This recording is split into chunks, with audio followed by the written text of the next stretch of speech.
কুমড়ো শাকের কচি কচি ডাঁটাগুলো চিবোতে আমি বরাবরই পছন্দ করি।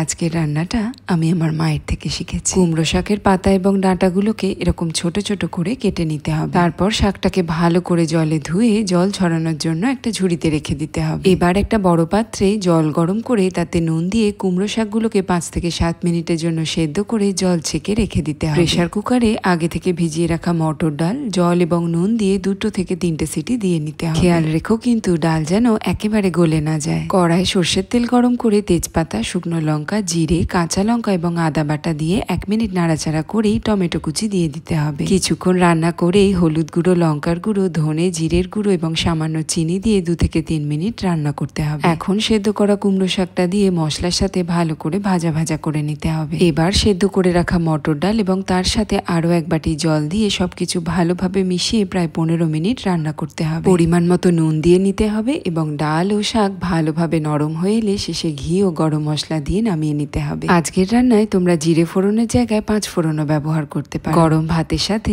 এই কুমড়ো শাক দিয়ে মটর ডাল খেতে কিন্তু দারুণ লাগে। বাড়িতে বানিয়ে জানাবে কেমন লাগলো তোমাদের আজকের রেসিপিটা।